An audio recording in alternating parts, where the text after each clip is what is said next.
Abra sua Bíblia em 1 Pedro, capítulo 2, versículo 9.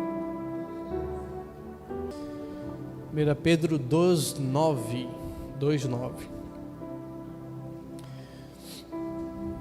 Diz assim: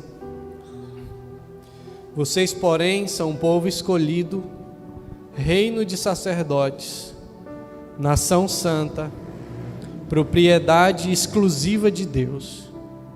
Assim vocês podem mostrar às pessoas como é admirável aquele que os chamou das trevas para a sua maravilhosa luz. Amém? Coloque a mão sobre o seu coração. Pai querido, amado, estamos aqui nesta noite, Senhor, porque o Senhor é aquele que está em primeiro lugar na nossa vida. Obrigado pela oportunidade, Senhor, de te conhecer, de poder adorar o teu nome, de engrandecer o teu nome. Hoje, como nós vemos tantas pessoas na nossa cidade, ainda perdidas, ainda, Senhor, iludidas pelo mundo e os seus prazeres, mas nós não nos sentimos melhores do que elas, não. Nós nos sentimos privilegiados porque o Senhor nos resgatou. E eu sei que o Senhor deseja resgatar essas pessoas também. Que o Senhor venha nos usar, Senhor, para conquistar essa cidade para Ti. O Senhor venha nos usar, Senhor, para fazer a diferença nesse lugar onde o Senhor nos levantou. Mude a realidade de Paraíso. Que as pessoas amem a Tua presença, amem as coisas espirituais. Nós te pedimos isso, Senhor.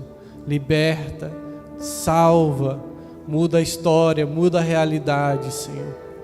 Nessa noite estamos aqui, queremos ouvir a Tua palavra, Senhor. Queremos ouvir a Tua voz.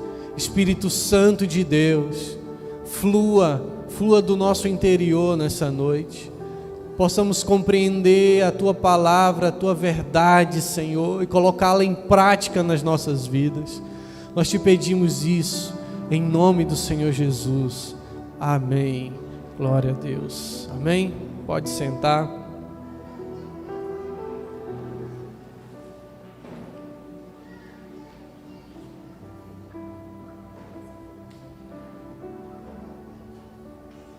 Glória a Deus.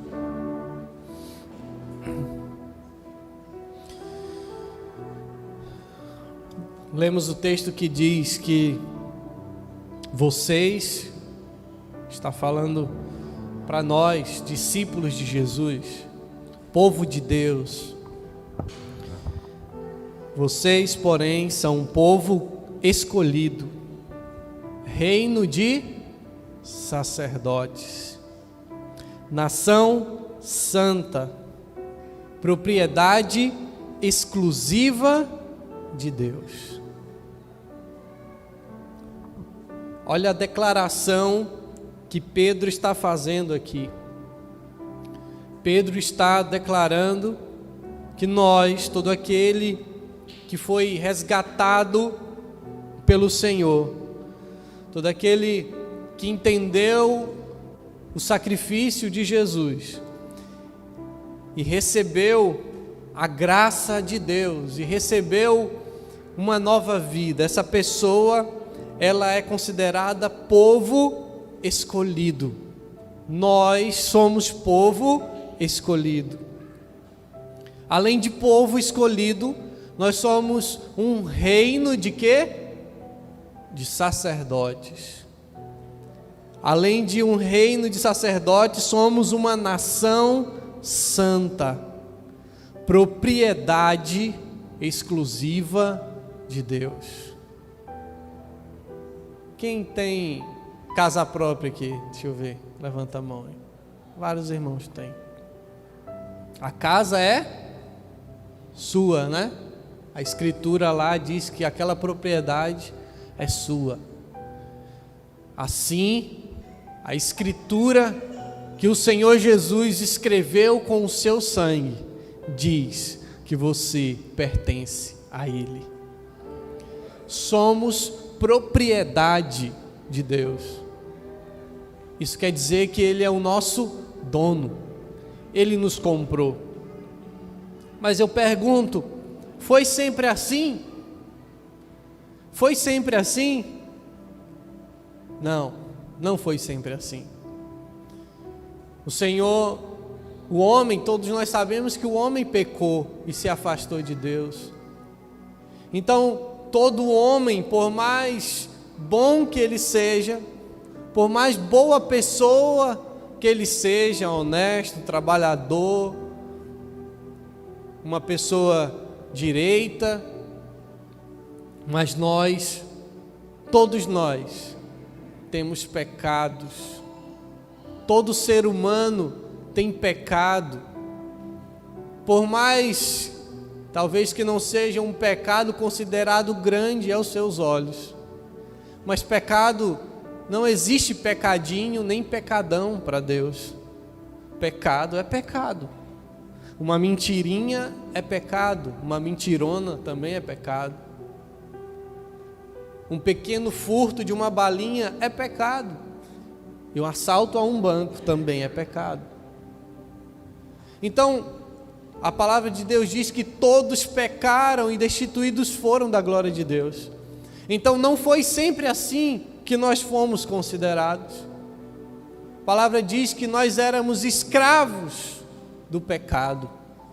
No livro de Romanos, o Paulo fala que éramos escravos do pecado. O pecado era o que ditava as regras na nossa vida.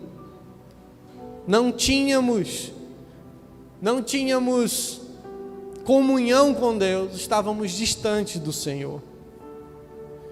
Mas o sacrifício de Jesus mudou completamente essa realidade.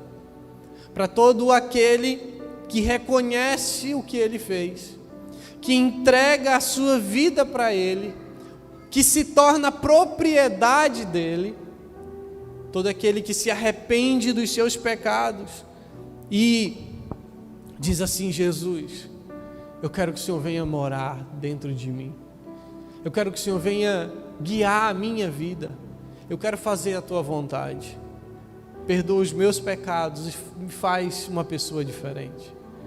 Irmãos, nesse momento, a obra maravilhosa e perfeita da cruz alcança a vida do pecador.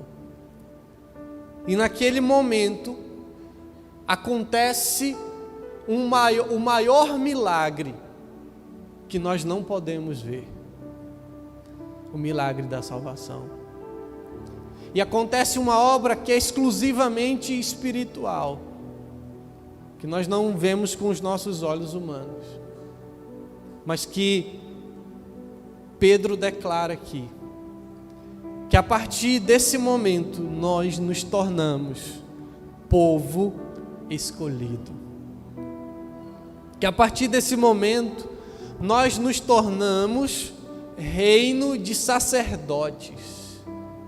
A partir desse momento nós nos tornamos uma nação santa e a propriedade exclusiva de Deus. Passamos a pertencer a Ele. Ele passa a ser o nosso dono. E isso acontece instantaneamente. Isso acontece em um trabalhar totalmente do Espírito Santo dentro de nós, que nós não conseguimos ver, mas nós podemos sentir aquilo que acontece dentro de nós. Se você se lembrar do dia que você entendeu que você era um pecador e precisava de salvação, e no dia que o Espírito Santo disse assim: é hoje, eu tenho certeza que você lembra que algo diferente você sentiu, que no momento que você entregou a sua vida para Jesus, você sentiu que alguma coisa mudou dentro de você. Essa obra que é invisível, que parece ser simples aos nossos olhos, não foi nada simples. para Jesus. Não foi nada simples. E eu quero que você entenda comigo o que foi que aconteceu comigo e com você no dia que nós aceitamos a Jesus. Eu quero que você abra em Hebreus, capítulo 8. Pode acompanhar aqui no telão também. Hebreus, capítulo 8.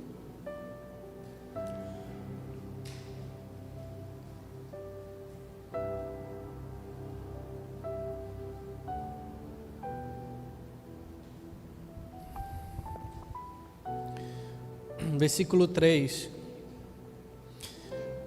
Diz assim: visto que todo sumo sacerdote deve apresentar ofertas e sacrifícios, era necessário que esse sumo sacerdote também apresentasse uma oferta.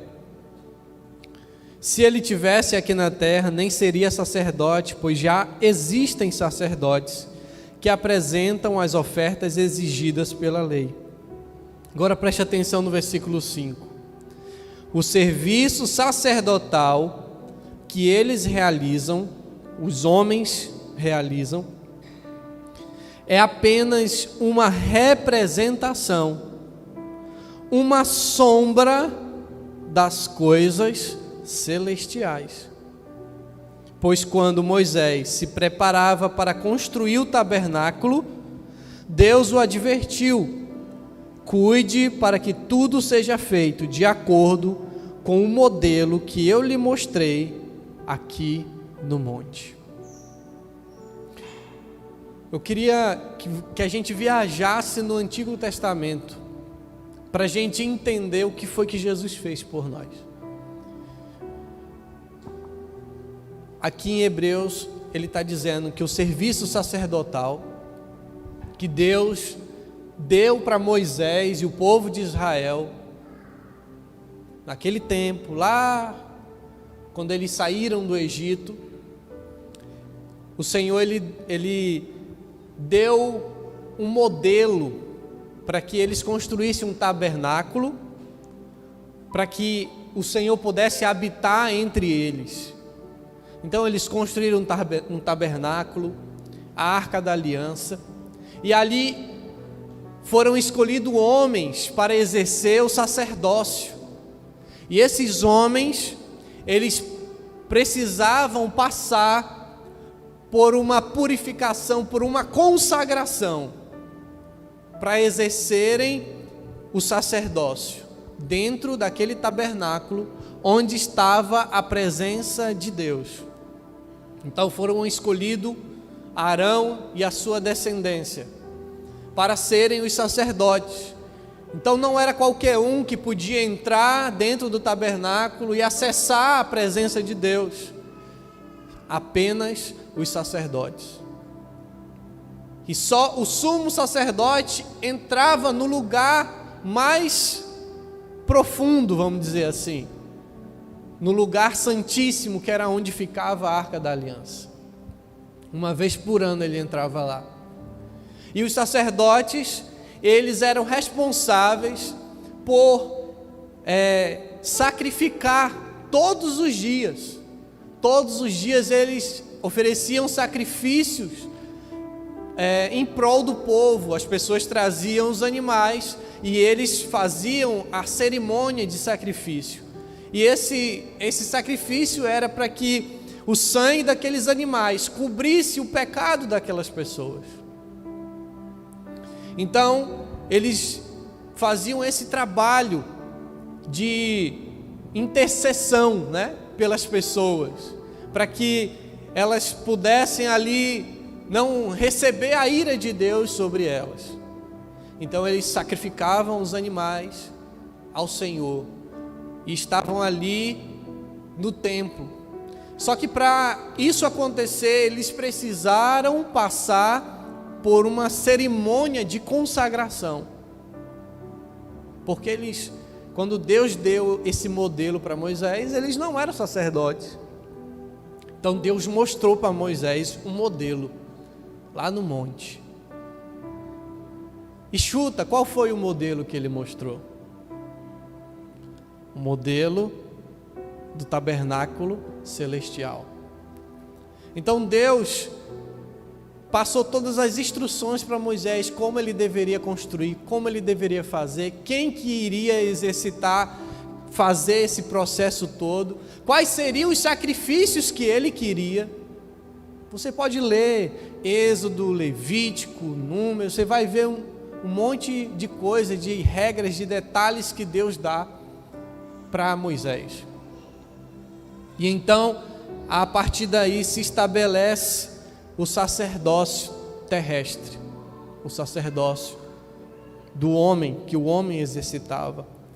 Então, no versículo 5 de Hebreus 8, diz que o serviço sacerdotal que eles realizavam é apenas uma representação, uma sombra das coisas celestiais. Então, meu irmão, você que lê o Antigo Testamento e muitas vezes despreza o Antigo Testamento, porque fala, não, mas essa é a Antiga Aliança, nós já estamos na Nova, vou ler só o Novo Testamento. Se você soubesse a riqueza que há no Velho Testamento, porque o Velho Testamento é uma sombra de tudo aquilo que iria acontecer no Novo Testamento. Então, aqui ele está dizendo que aquele serviço dos sacerdotes era uma sombra apenas, uma representação das coisas que ainda iriam acontecer. Então eu quero que você veja comigo agora como aconteceu a consagração dos sacerdotes no Antigo Testamento. Volte lá a sua Bíblia em Êxodo capítulo 29.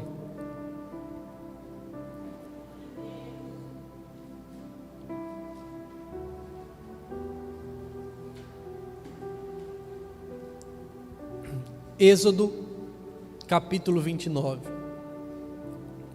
E eu destaquei aqui cinco pontos, 5 coisas que precisou para que eles fossem consagrados. Aqueles homens, Arão e seus filhos e a sua descendência. Eles precisaram de 5 coisas, a gente vai falar sobre cada uma delas aqui, para que então eles fossem consagrados e se tornassem sacerdotes. Êxodo 29, versículo 1. Quando consagrar Arão e seus filhos para me servirem como sacerdotes, realize a seguinte cerimônia: tome um novilho e 2 carneiros, sem, o que, irmãos? Sem defeito. Em seguida, usando farinha de trigo da melhor qualidade e sem, o que? Fermento, faça pães, bolos misturados com azeite e pães finos untados com azeite. Coloque-os em um só cesto e apresente-os junto com o novilho e os 2 carneiros. Deus começou a dizer para Moisés como que seria a consagração dos sacerdotes. Você vai pegar um novilho e 2 carneiros sem defeito. Depois você vai pegar a farinha, a melhor farinha, e essa farinha tem que ser sem fermento. Não sei se você sabe, mas a palavra compara o fermento ao pecado. Então essa farinha deveria ser sem fermento. E dessa farinha eles iriam fazer pães e bolos misturados com azeite, com óleo, e pães finos untados com azeite. Então eles iam pegar todos esses ingredientes: o pão, o novilho e os 2 carneiros, e eles iriam colocar em um cesto os pães e apresentar junto com o novilho os 2 carneiros. Eles iam levar para o local da consagração.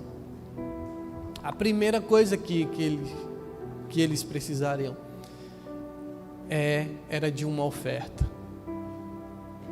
Eles precisavam de 3 animais. Eles precisavam de um novilho e 2 carneiros. E eles precisavam também fazer esses pães.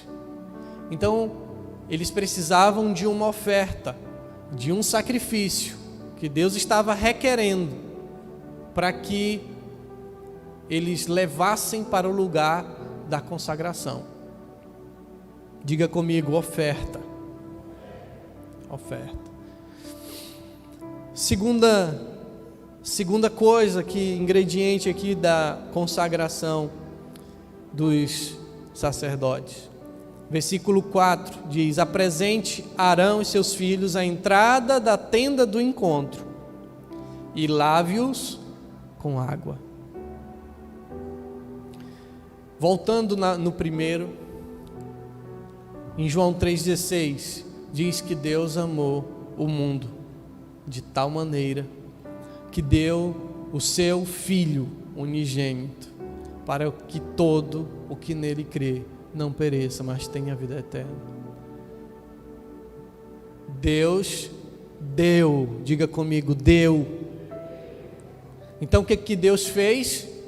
Ele ofertou Jesus. Eu quero que você vá fazendo o paralelo da consagração dos sacerdotes com a nossa consagração. Eles precisavam de animais para o sacrifício e de pães misturados com azeite. Então, a palavra diz que Deus deu. Deus ofertou Jesus para ser esse sacrifício, para ser essa oferta que é necessária para que alguém seja consagrado. Observe que tudo isso aqui que Deus está falando para Moisés fazer com os sacerdotes era uma representação das coisas, o quê? Celestiais. Então, todo esse cerimonial está representando aquilo que Jesus fez. Vamos continuar. No versículo 4, a segunda coisa que foi exigido dos sacerdotes era que ele, na porta da tenda do encontro, da tenda do tabernáculo, eles se lavassem. Então, a água, ela fala de purificação, não é?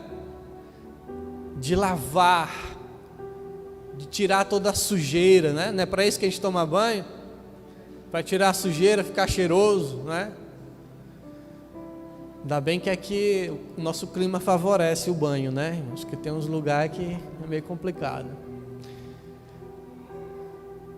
A água, ela tem essa função de limpeza. E o Senhor, Ele estabeleceu o batismo, não foi? O batismo, ele representa uma nova vida, um lavar, né? O sepultamento de um velho homem e o levantar de uma nova criatura. Assim, os sacerdotes precisavam se lavar, precisavam se batizar para serem consagrados. Esse era o segundo passo. Então eles precisavam se lavar com água antes dos próximos passos. A água é a purificação. E na verdade, não é a água do batismo que nos lava. O batismo também é uma representação daquilo que acontece dentro de nós. Só que já é algo estabelecido, né? A partir de Jesus para cá. Então, o batismo, ele também faz menção à água, acontece por meio da água, porque a água tem esse papel de nos purificar, de tirar a sujeira. E essa água é o próprio Jesus. Ele disse: ele falou para a mulher samaritana: se você soubesse quem está te pedindo água, você me pediria água e eu te daria água viva. Ele que nos lava dos nossos pecados. Então era necessário que os sacerdotes se lavassem. 3. Depois que eles se lavavam, essa limpeza também, irmãos, aqui da água, é o arrependimento. Quando nós nos arrependemos, então o Senhor nos lava. Só acontece, esse lavar só acontece por meio do arrependimento. Não tem como alguém ser lavado espiritualmente se ele ou receber o perdão. Esse lavar é a purificação, é o perdão de Deus nos lavando, tirando todo o pecado. Ele não acontece se não houver arrependimento. Então a terceira coisa, depois de um verdadeiro arrependimento, de um lavar, de uma purificação, versículo 5 diz que ele falava assim: vistarão com as roupas sacerdotais. Diga comigo assim: novas vestes.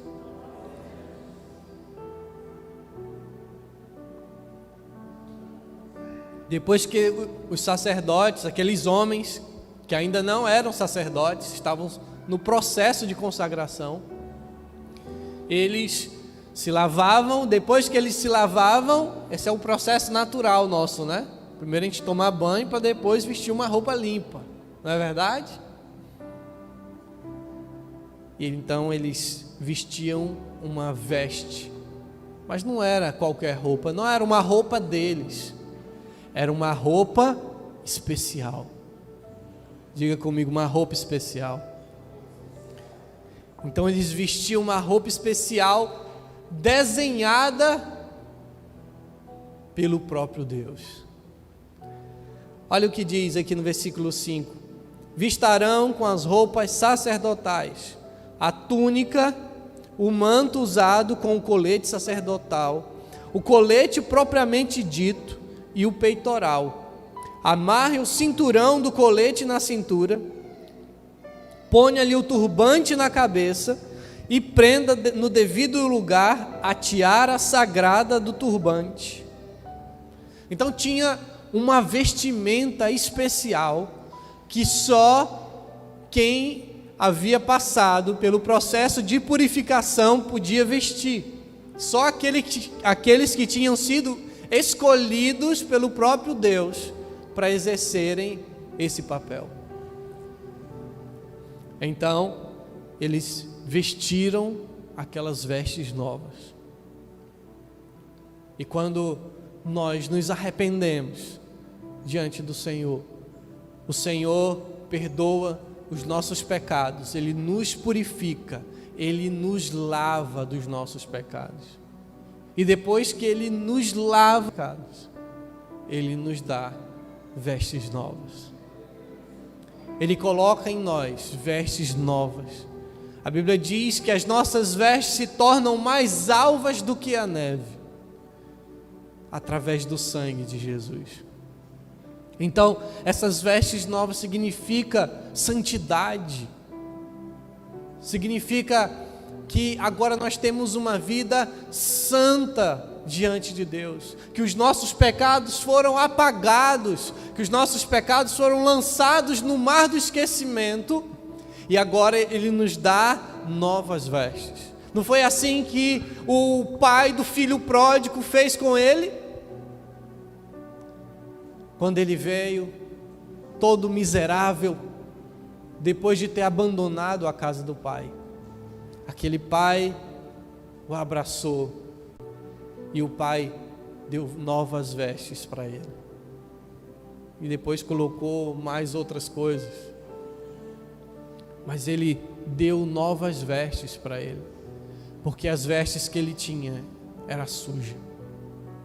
As vestes que eu e você vestíamos eram totalmente fora da vontade de Deus, cheias de manchas, cheias de buracos, cheias de sujeira pelo pecado. Então o Senhor decidiu nos dar novas vestes. Depois das novas vestes, versículo 7, venha o quarto passo da consagração.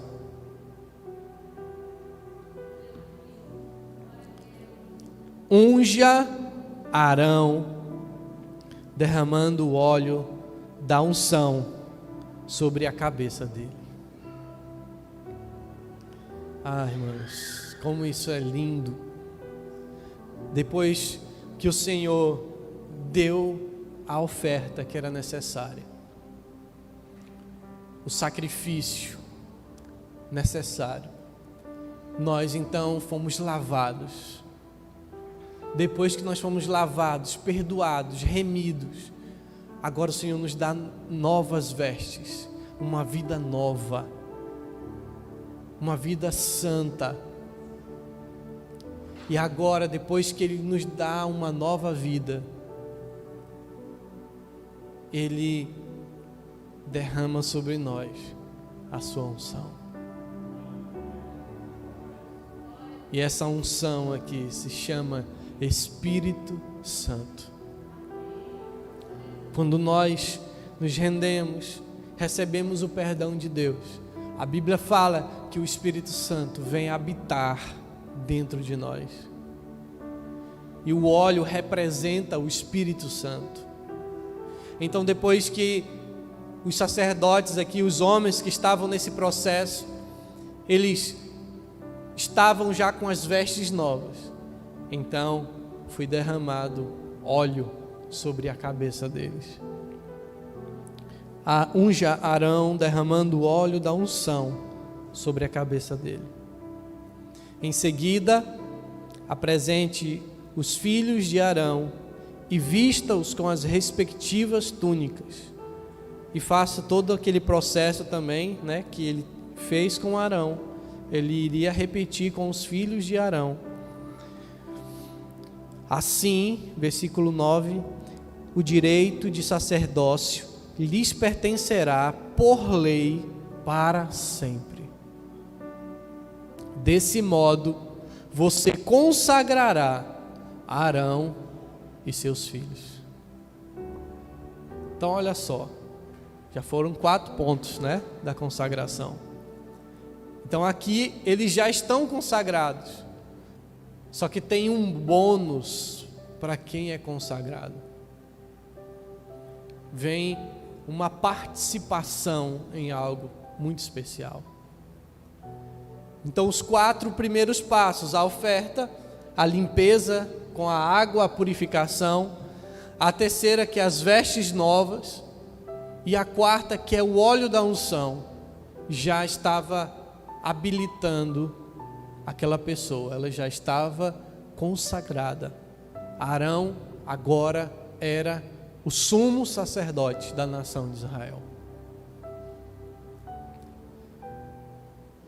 E aí, a partir daí, então eles iriam pegar aquela oferta e eles iam oferecer como sacrifício a Deus.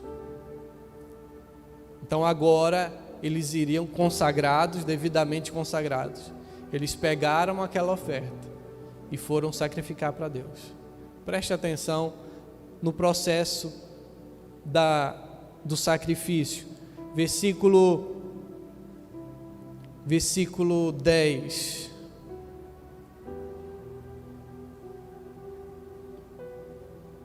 Leve o novilho até a entrada da tenda do encontro, onde Arão e seus filhos colocarão as mãos sobre a cabeça do animal. Sacrifique o novilho na presença do Senhor, à entrada da tenda do encontro. Com o dedo coloque um pouco de sangue do animal nas pontas do altar e derrame o restante na base do altar. Tome toda a gordura que envolve os órgãos internos, o lóbulo do fígado, os 2 rins e a gordura ao redor deles, e queime tudo no altar. Depois, tome o restante do novilho, incluindo o couro, a carne e o excremento, e queime-o fora do acampamento, como oferta pelo pecado. Olha só, uma parte daquele novilho seria sacrificada ao Senhor, ou seja, a melhor parte, que era a gordura, né? Que quem vai, quando vai comer uma picanha, quer só aquela parte, né? Que vem com a gordurinha. Eu sei, irmãos, sei como é. Hoje a gente foi convidado, rapaz, e era desse jeito. Eu acho que tinha até mais gordura do que carne. Pense, a gordura é considerada a melhor parte, porque é onde está a riqueza, considerado, né, a engorda do animal. Então, tudo aquilo era retirado de dentro daquele novilho e era sacrificado no altar para o Senhor. E o resto, né, a carne, o couro e o excremento era queimado fora, não era no altar, eles levavam para um outro lugar, fora do acampamento, e lá era queimado como oferta pelo pecado. Aquilo Deus não queria como oferta para ele, aquilo era uma oferta pelo pecado. E assim também era com o cordeiro, né? O primeiro cordeiro, esse é o novilho, depois o cordeiro, e o segundo cordeiro também eram sacrificados. Traz o sangue dos animais para o lugar santo, como sacrifício pelo pecado.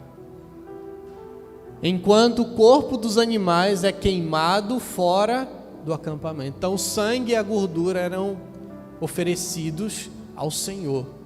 O sangue e a gordura eram oferecidos ao Senhor. E o restante do animal era queimado fora do acampamento. Versículo 12. Da mesma forma, Jesus sofreu fora das portas da cidade, para santificar seu povo, mediante o seu próprio sangue. Versículo 13.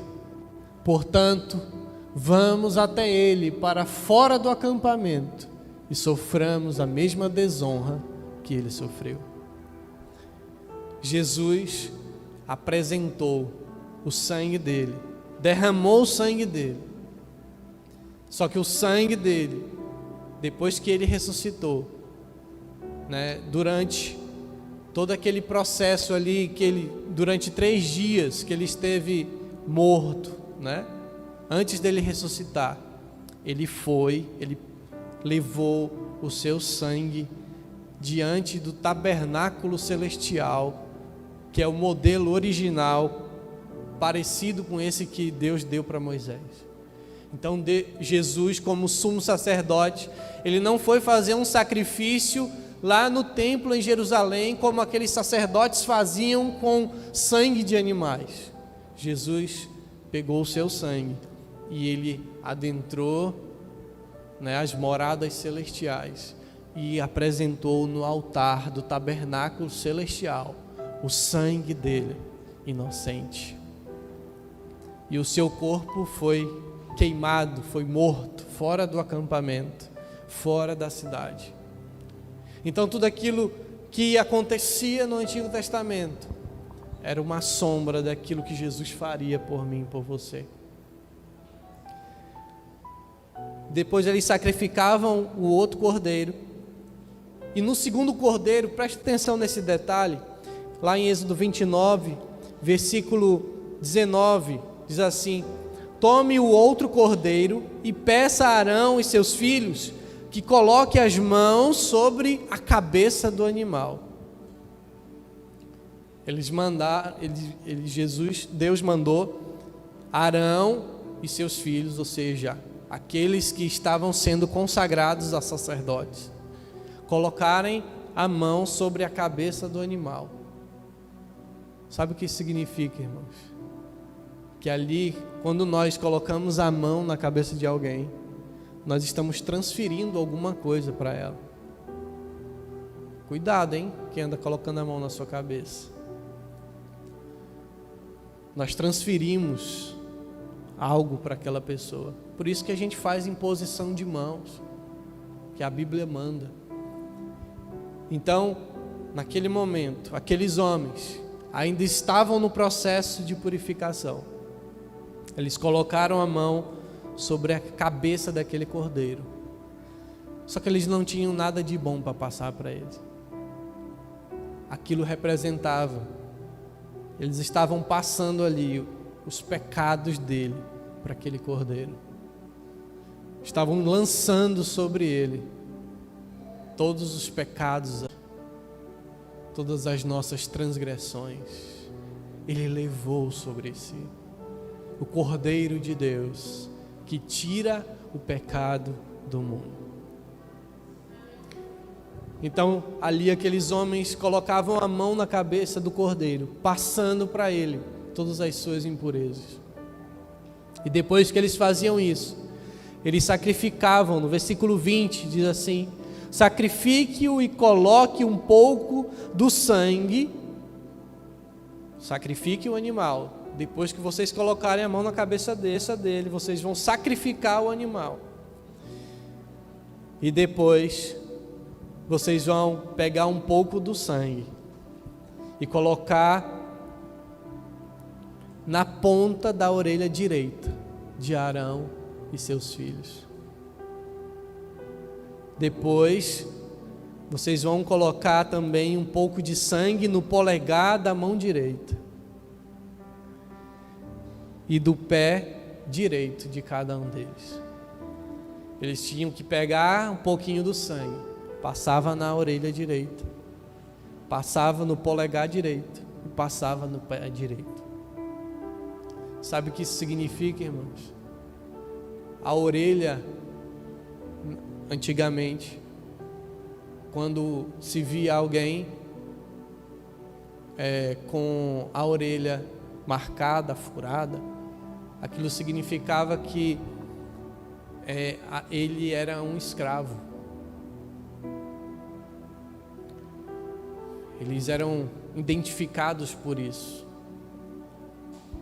Então o sangue de Jesus na orelha direita, o sangue daquele cordeiro representava, que Jesus estava nos comprando. Que agora nós não éramos mais escravos do pecado, mas agora nós éramos escravos dele. E como é bom ser escravo de Jesus. Depois, no polegar direito, significa que ele estava restabelecendo a nossa identidade.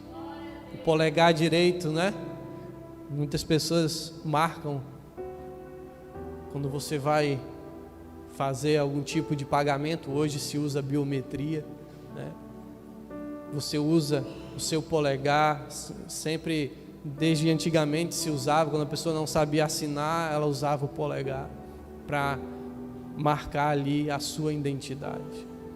O sangue era passado na mão direita para dizer: você tem uma identidade, você é meu filho. E o pé direito, os pés significam serviço. Agora nós iríamos trabalhar para o reino daquele que nos comprou. Então, esse sangue era passado nesses 3 locais. E tudo isso tinha um significado espiritual para aquilo que ainda iria acontecer. Então, muitas vezes a gente passa pelo Antigo Testamento e lê esse monte de coisa e não entende nada, irmãos? Mas se ligue que tudo que tem no Antigo Testamento é uma sombra daquilo que aconteceu, está acontecendo e ainda vai acontecer. Então, assim, aqueles homens, depois que eles passavam o sangue na orelha, no dedo, né, e no pé direito. No versículo 20 ainda, diz assim: derrame o restante do sangue em todos os lados do altar, recolha um pouco do sangue do altar e um pouco do óleo da unção e asperja sobre Arão e seus filhos e sobre as roupas deles. Olha só, o sangue daquele cordeiro era derramado nos 4 cantos do altar, foi apresentado por Jesus lá no altar celestial, mas também aquele sangue era aspergido sobre Arão e os seus filhos e sobre as suas vestes. E olha o que diz: desse modo, tanto eles como as roupas serão consagrados. Amém? Aqui encerra o processo de consagração. E tudo isso acontece conosco de forma espiritual. Nós não precisamos fazer esse ritual aqui, porque Jesus já fez. O sacrifício de Jesus na cruz é o sacrifício perfeito. Nós não precisamos mais realizar todos esses rituais, porque na verdade esses rituais eram apenas para representar aquilo que Jesus faria por mim e por você. Então, depois de todo esse processo de consagração, agora eles eram sacerdotes, povo escolhido, nação santa, reino de sacerdotes. Você sabia que você é um sacerdote? Todo aquele que conheceu a Jesus, que entregou a vida para Jesus e passou por esse processo de purificação, que aceitou a oferta de Deus, que foi Jesus, que passou pelo processo de lavagem da alma, da purificação, do arrependimento, recebeu uma vida nova, novas vestes, recebeu o Espírito Santo agora habita dentro de você. Então o sangue de Jesus foi aspergido sobre você, e agora você é um sacerdote. Estava achando que era só o pastor aqui, né? Que era sacerdote. A moita está fechando para o lado de vocês. Você também é um sacerdote. Você foi separado por Ele. Então você não pode se misturar com esse mundo, porque você foi escolhido. Está dando para entender, irmãos, o que foi que Jesus fez por nós? Aqueles homens não podiam se misturar com outras coisas. Eles não podiam tocar em outras coisas. Eles não podiam tocar em uma mulher que estava em período menstrual, porque senão eles ficavam impuros. Eles não podiam tocar em um defunto, porque eles ficavam impuros. Isso também tem um significado, que nós fomos consagrados pelo próprio Jesus para um serviço especial, e nós não podemos flertar com o mundo. Nós não podemos ficar mexendo nos defuntos que o mundo nos oferece. Nós não podemos, porque o que Jesus fez por nós foi algo extraordinário. Para a gente ir caminhar para o fim dessa mensagem, além de tudo isso, de toda essa consagração, agora esses homens estavam habilitados. Arão estava habilitado para acessar o Santo dos Santos. Agora ele podia entrar, depois desse processo, ele podia entrar na presença do Deus Todo-Poderoso. E quando nós passamos por esse processo que Jesus fez por nós, nós reconhecemos, e tudo isso que eu falei aqui acontece conosco. E o último desse processo é receber o Espírito Santo. E isso acontece instantaneamente quando aceitamos a Jesus. Então, com Ele, nós estamos consagrados e nós podemos acessar o trono do Senhor. Porque a Bíblia diz que quando Jesus morreu, o véu do templo se rasgou de alto a baixo, que já não há mais barreiras, que nós temos livre acesso, porque agora nós somos sacerdotes e nós temos livre acesso à presença de Deus. Está vendo como era uma sombra? Porque Arão só podia entrar uma vez por ano onde a arca estava, e a arca representava a presença de Deus, e ali Deus se manifestava em sua glória, enchia aquele lugar de fumaça. Mas nós, aonde nós estivermos, dentro do banheiro, na nossa casa, no nosso trabalho, se nós invocarmos por Ele, qualquer dia, qualquer hora, nós temos livre acesso. Porque o sacrifício de Jesus não se compara ao sacrifício daqueles animais. Ele abriu um caminho, e esse caminho é constante e eterno. Nós temos acesso à presença de Deus. Nós temos acesso à presença de Deus, irmãos. Aquelas pessoas não tinham acesso à presença de Deus, e nós temos acesso à presença de Deus. O caminho está livre, e muitas vezes nós não estamos indo até lá. Nós estamos desprezando aquilo que é tão maravilhoso, incomparável. Nada nesse mundo se compara à presença de Deus. E nós estamos desperdiçando com tantas coisas desse mundo. A presença. A presença.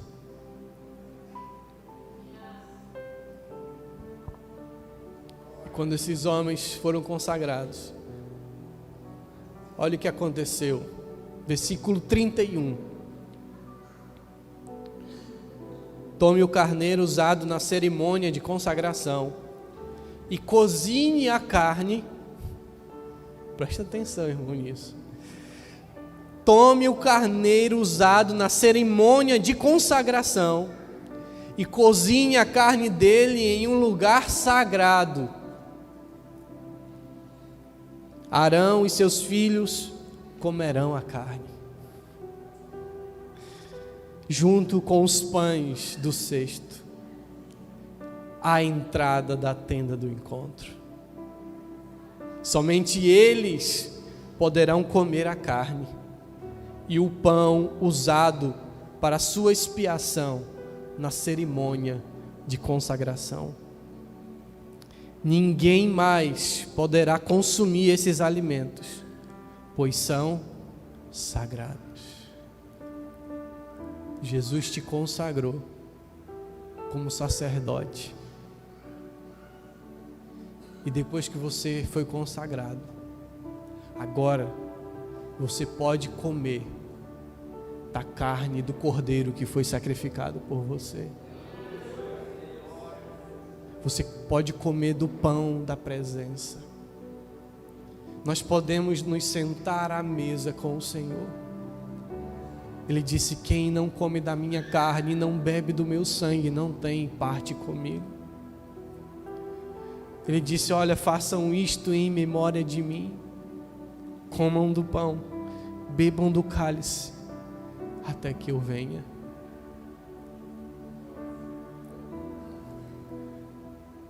Isso aqui é sagrado, irmãos. E sabe, por nós, ninguém aqui era digno. Eu não era digno, ninguém.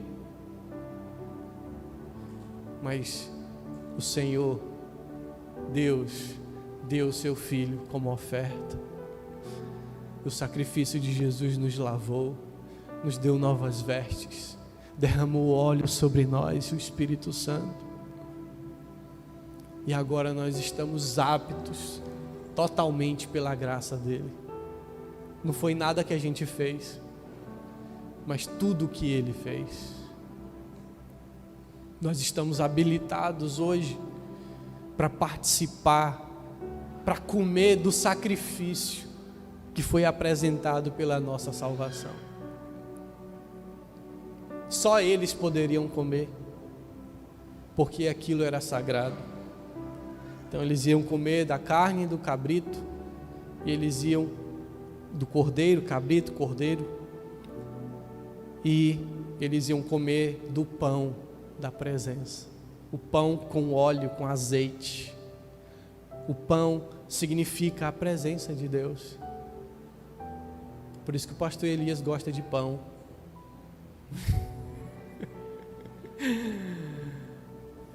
Ah, irmãos, como maravilhoso é.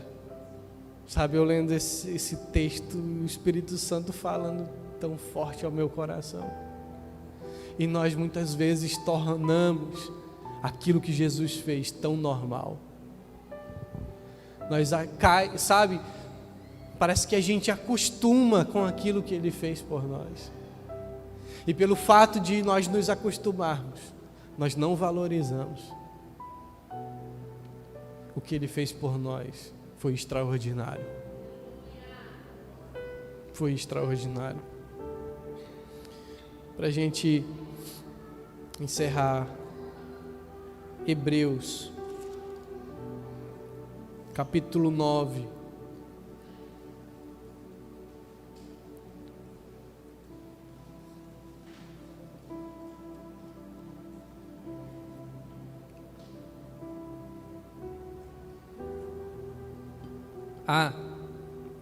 Falei que a quinta coisa era um bônus. Pois é, a mesa é o bônus, é o alimento. Então a oferta, a limpeza, que é a purificação, novas vestes, a unção, que é o Espírito Santo, e o quinto é o alimento, é a presença de Deus, é o banquete do Senhor. Amém? Hebreus capítulo 9, versículo 11 diz assim: Cristo se tornou o sumo sacerdote de todos os benefícios agora presentes. Ele entrou naquele tabernáculo maior e mais perfeito no céu, que não foi feito por mãos humanas, nem faz parte deste mundo criado. Com seu próprio sangue, e não com o sangue de bodes e bezerros, entrou no lugar santíssimo de uma vez por todas e garantiu redenção eterna. Se, portanto, o sangue de bodes e bezerros e as cinzas de uma novilha purificavam o corpo de quem estava cerimonialmente impuro, imaginem como o sangue de Cristo purificará a nossa consciência das obras mortas, para que adoremos o Deus vivo. Pois pelo poder do Espírito eterno, Cristo ofereceu a si mesmo a Deus como um sacrifício perfeito. Por isso, Ele é o mediador da nova aliança, para que todos que são chamados recebam a herança eterna que foi prometida. Porque Cristo morreu para libertá-los do castigo dos pecados que haviam cometido sobre a primeira aliança. Se coloque de pé. Aleluia, Jesus.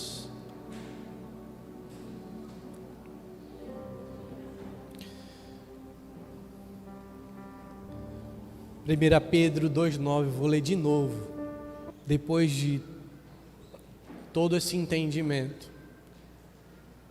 Agora você vai ouvir melhor, nós vamos recitar, eu vou falar e vocês vão repetir, e você vai declarar isso, porque você é isso.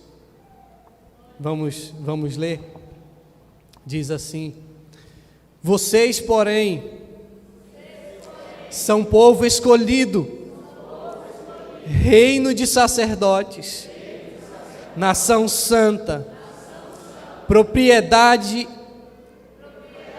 exclusiva de Deus. Aleluia. Você toma posse disso para a sua vida? E olha o que diz a seguir no versículo: assim vocês podem mostrar às pessoas como é admirável aquele que os chamou das trevas para a sua maravilhosa luz. Pela sua vida consagrada, você vai mostrar para as pessoas como Ele é maravilhoso. Versículo 10: antes vocês não tinham identidade como povo, agora são povo de Deus. Antes não tinham recebido misericórdia, agora receberam misericórdia de Deus. Amados, eu os advirto, como peregrinos e estrangeiros que são, a manter distância dos desejos carnais que lutam contra a alma. Procurem viver de maneira exemplar entre os que não creem, assim mesmo que eles os acusem de praticar o mal, verão seu comportamento correto e darão glória a Deus quando Ele julgar o mundo. Você é povo de Deus e você foi consagrado por Ele para um sacerdócio. Então você não pode se moldar como esse mundo, você não pode se basear por esse mundo, você não pode copiar esse mundo, porque Deus te escolheu para exercer um sacerdócio. Deus te separou, você foi escolhido para ser luz, para ser diferente. Amém. Aleluia, Jesus. Obrigado, Senhor, obrigado.